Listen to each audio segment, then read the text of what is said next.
and welcome to UC Today. My name's David Dungay, and we are here for the first Microsoft Teams update of the year 2025. I have with me Mr. Tom Arbuthnot and Graham Walsh. Welcome to the show, guys. How are you both? Yeah, great. Thanks. Good to be here. Exciting to start the new year, and we're recording very early in the month, so lots to talk about. What's coming in 2025. We couldn't stay away from Microsoft Teams, Tom. That's why we're here so early. But let's give our audience a bit of a forward look on what's coming this year. There have been some announcements, actually, not many, but some over the last couple of weeks or so over the Christmas period. Where should we start? Should we go straight into Copilot? There's quite a lot going on there. Yeah, quite big announcements coming in Copilot over the golden Christmas. Child of the Microsoft ecosystem. Recent 80 billion investment in AI data centers. Tom, do you want to kick us off there? Give us a rundown on what's new, what's happening in the Copilot space right now. Yeah, so I mean, AI in general continues to be the key thing for Microsoft, right? So Copilot is right up there. So I think Microsoft said they're planning 80 billion of investment in AI data centers around the world in 2025. So a massive continued spend on infrastructure, which is interesting because Microsoft are clearly betting on continued demand to fill those data centers. So they are not backing down in any way in the level of investment they're making in AI and in Copilot. So that's quite interesting. We got some really big rebrand / slight kind of change news around December, which is unusual. I follow the roadmap and message center quite closely, and it's unusual to get announcements as big as this, as late as this. But essentially, Microsoft are renaming, rebranding the included Microsoft Copilot with enterprise data protection. So that is the version that's included with pretty much all the Office 365 SKUs. So if you've got an Entra account, if you've got an Office 365 account, you get this included. That is now going to be called Microsoft 365 Copilot Chat. But beyond just a rename, that is also going to have access to agents.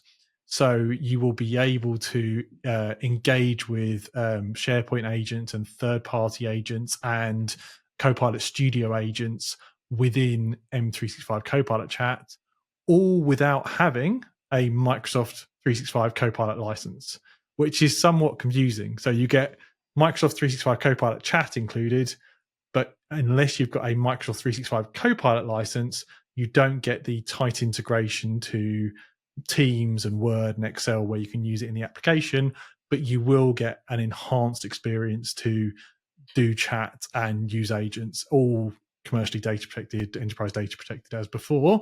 And Microsoft have also been doing a lot around making the agents both in SharePoint and in Copilot Studio, where you build your own line of business agents on a pay-as-you-go kind of consumption model. So these are quite big changes when all brought together, that Microsoft are pushing more functionality in without the full M365 Copilot SKU, and they're bringing that agent capability through on a pay-as-you-go rather than needing to have a license per user to get that agent capability as well. What's the thinking behind that, Tom? I mean, is that just to encourage that surge of development, especially around this agent area? You know, I'm eagerly awaiting a flurry of all sorts of different types of agents to hopefully do my job one day. But what's your take on that? Yeah, it's very much so to drive adoption. So there is a barrier to things like agents where up until now you had to make an investment in the M365 Copilot license, and you had to have a certain amount of spend in Copilot Studio to get those agent capabilities.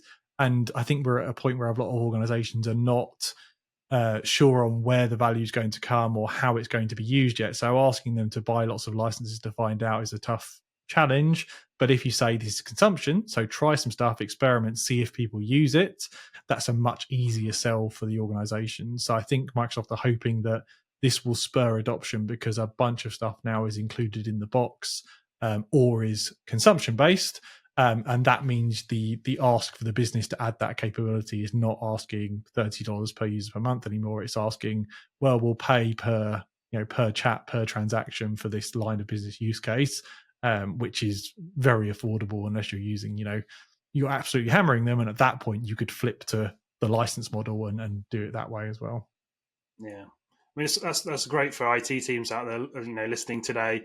Get into Studio, have a play, create something, and you can really hone your skills before you have to spend any money, if you like. Yeah, it's there's a significant amount of value in the box. I mean, there was before with the Copilot with commercial data protection, but Microsoft are not heavily promoting that because they want to sell the M365 Copilot license. So all the marketing, all the noise is around the M365 Copilot license, but actually there's a good amount of value in the box. You've essentially got a included Chat GPT with all the commercial data protection right in your SKU without adding anything else on.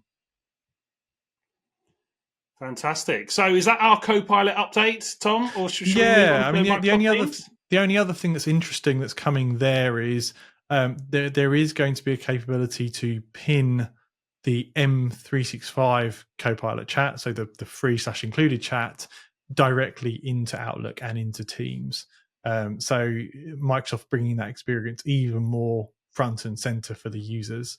But yeah, that's the roundup for all the Copilot news, and we've got a whole load of links in the description here of the message center items if people want to go into the detail of all those changes, because there are quite a lot.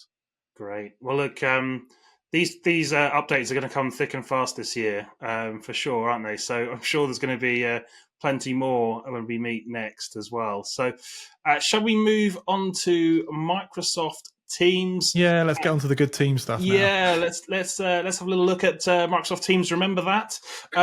So we've had quite a bit going on the Teams platform. We've had Teams chat and channels experience, and that's the merging of chat, Teams, and channels in one place. We've had facilitator, translator agents. SMS is coming to Teams as well. Tom, give us your take on maybe some of those things I just mentioned there. What's happening?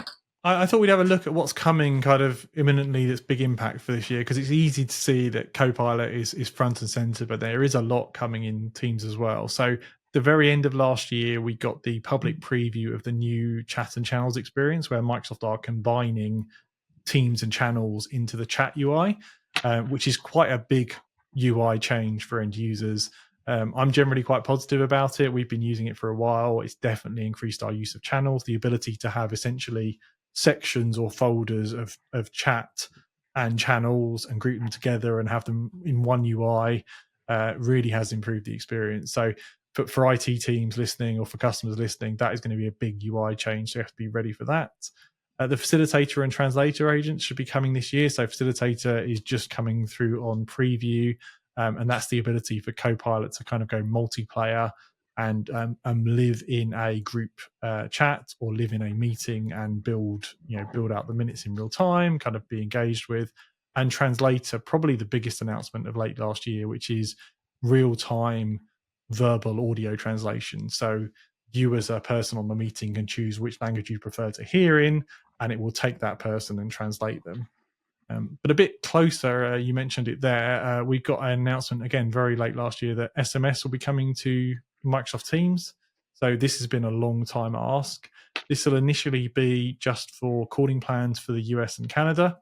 And as it sounds, essentially you'll be able to send and receive SMSs from your Teams Microsoft calling plan number.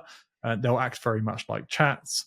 No details of the commercials yet, though I'd expect some kind of per message rate on those. But that is rolling out February time, and I expect over time we'll see other countries come on board, but initially US and Canada. Tell us about Q's app, Tom. What's going on there? We're seeing these barge and whisper features in Q's app, and there's a lot around Q's at the moment. What's going on there right now? Yeah, so again, that's one of Microsoft's kind of big areas of investment, was to improve the kind of small contact center light type experience. And when they GA'd it last year, we didn't get all the features that were kind of initially talked about. So a big one was monitor, whisper, and barge, and be able to completely take over a call. So as a supervisor, you can listen in, you can coach the agents. That's due to be coming March this year, so that's quite exciting. And sometime around, I think it's February this year, we should get more service level real-time reporting. So at the moment, you can see real-time reporting on kind of a queue by queue basis, but as a service owner, you might want to see top down. So that's coming February. So Microsoft continued to invest in the Q's app as well. and one of our last kind of recap updates as well. Teams meeting recaps can be now shared as a link. What's this, Tom? And how does this fit into things like facilitator agent? How's this going to work? Yeah, this is a really good one, actually. It's a relatively small feature, but something that's been kind of a struggle up until now. So right now, in the core product, you get meeting recaps automatically. If you've got the premium license, you get the intelligent meeting recaps, which are slightly better recaps. But you could only access them by going and finding the meeting you previously had in the Teams client and kind of clicking through and finding either the old chat or there is now a meetings filter. But this will give you the ability to generate a hyperlink back to that recap. So if you want to share it with somebody, obviously within your organization or within the team, or you just want to reference it quickly, you can create that hyperlink and jump straight back to that recap. So that's something that already I've been finding quite a lot of use for.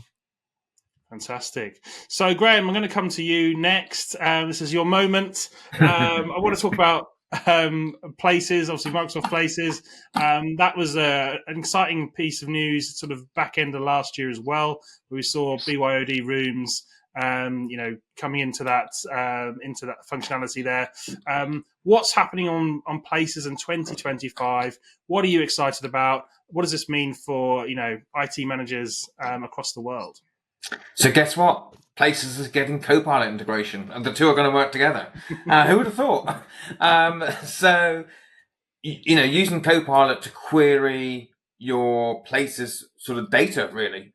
So picking up from room sensor data, looking at metrics of occupancy, etc. So being able to find, list me my 10 most popular rooms sort of thing. So being able to query with Copilot, finding out what are the most high value spaces versus the least spaces. So this will help facilities and IT understand, hang on, why aren't people using, I don't know, meeting room 4, 5, and 8? What's wrong with them? The broken cables or, the sensor's broken.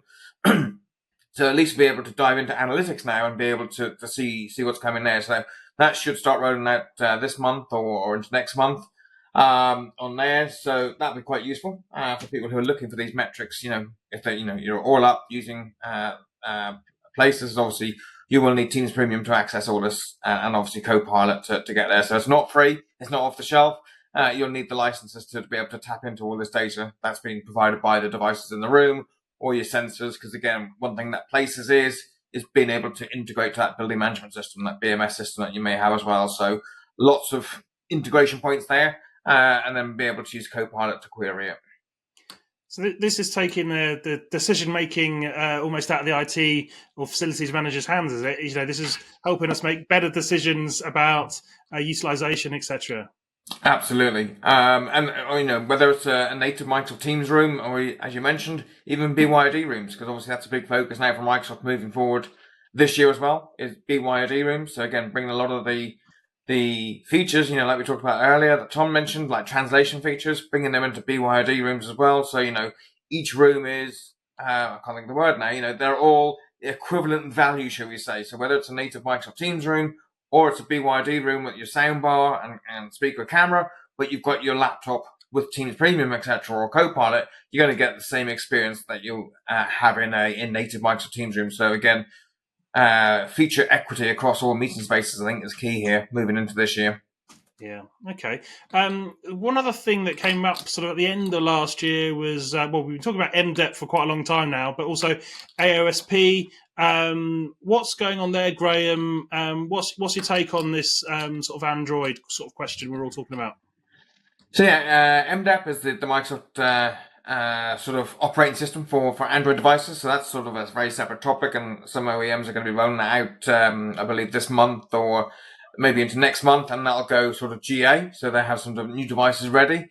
Or people like Audio Codes have announced they're going to migrate all their devices to the M-DEP platform. So that'll take time. That's not a right click and convert, JPEG to PDF file. It's a lot of rewriting of code. So that's that piece that'll happen in the background, and then customers can choose to either migrate or stick to what they've got. But the key one that all devices are going to move to, there is a subset of devices that are going to stay on the current sort of version of software and company portal. So any Intune administrators out there listening, you have to do nothing if you've got some devices that are legacy or not going to be migrated. But if you've got a modern device and they are going to move to AOSP, the Android open source project, sort of device registrations, then this will start rolling out. Microsoft put an updated blog guide out just at the end of last year saying we're going to start this in February timeframe. So again, nothing to be done just yet. Make sure you got your prep work done and your policies in place. And then again, what Microsoft are doing this year, or already started maybe if Jan 1, is disabling auto updates. So you're not going to get fired a whole new firmware update and everything doesn't work when you come into your room. You'll have to push it out manually from Teams Admin Center. So giving IT more granular control of when they want to migrate their device and have it set up, test, and then roll out into production. So we should see that happen throughout February and March timeframe on there. And there was a message center ID that came in, I think, New Year's Eve. Why wouldn't you want to spoil a party with a message center update on New Year's Eve? About a new app coming. But there's nothing to worry about. It's just another Teams app that preps you for a feature coming in June timeframe. So again, make sure you've got your devices up to date, nothing left on old software, because after June, any software older than 5 months won't work. The devices will sign out and not work. So Microsoft want you to be updated and be current with your Teams device software. So whether it's a room, a booking panel outside, or a Teams display, you want everything current so it's all relevant and up to date and can talk to everything and get all these new features that we have in Copilot, etc. as well. I have a feeling we should probably add that little caveat warning into our maybe our May episode, just to make sure everyone's ready for that. Indeed. So, and then lastly, let's move on to captions and team rooms on Windows. It's now going to support additional languages and real-time translation. We talked about translator agent previously a little bit. What does this mean, Graham? And it's really interesting. We're seeing this this enablement of cross-border, cross-language communications now by Microsoft. It's going to really open some doors. This, but give us your take. This is, really cool. I've been playing with this recently because, our HQ is in Oslo, so they speak Norwegian. I haven't got a clue on Norwegian apart from thanks. And so being able to do it on your Teams client today, you can do it on your desktop, whether you're on, Mac or Windows. And again, Teams Premium license. So if you've got that Teams Premium license, I can change the language and it comes up, I thought the word teletext earlier, but it's wrong. It's even older teletext. Subtitles is the correct word. So, when you're watching, Squid Games maybe, and you're putting in the local language, you want to see the written text in English, that's exactly what it's going to be. So we do that today on the Teams client, but now it's going to come to Teams Rooms on Windows as well. So giving that user the option to be able to select the language of the text that then displayed live during the meeting. So again, real-time translation. So it will require either the host of the meeting to have that Teams Premium license or the room to have a Pro license. So either license will work on that in that scenario. So that should be rolling out next month. Fantastic. So, we're getting towards the end of our conversation today. But before we go, should we do a bit of a recap of the events coming up? It is early in the year, but there are things happening already. Tom, do you want to give us a bit of a rundown of what our listeners can expect in sort of the first part of the year? Yeah, sure. Yeah, so it's early in the year, but there are some events coming up. So we have our regular Teams Fireside Chat. We've got Jimmy Vaughan coming to that, who's on the devices side at Microsoft. He's always a good fun for those who know him, and very, very insightful. So that'll be good fun. We've got our regular Microsoft Teams devices Ask Me Anything session, which Graham and then a whole bunch of experts head up. That's a community session to come and get deep on devices. I expect there'll be lots of talk of AOSP and these latest Android updates and M-DEP and everything else in between as well. So that's always a good one. A bit later in the month, we've got Copilot Fireside Chat. We've got Donna Saka on there, who's really, really good around Copilot and everything in that area. And then first in-person event for me, I'm not counting the big Vegas event this month, but is ISE, which is the 4th to 7th of February. And that increasingly for the Microsoft space is becoming a bigger and a bigger event. All the Rooms partners will be there. There'll be a lot of Teams chat there. So really looking forward to that. It certainly is. And if you're into your devices, that's a great place to go and actually get hands-on with some of these devices that you'll find in some of these rooms, which is fantastic. I should say the UC Today team will be on ground at ISE as well. If you see us, come and say hello, or to any of my guests, come and say hello as well. And I'm very much looking forward to getting back out there in 2025. So, Graham, Tom, should we leave it there? Thank you so much for sharing your updates on Microsoft Teams in January 2025. I look forward to our next meeting next month. And until next time, have a good one.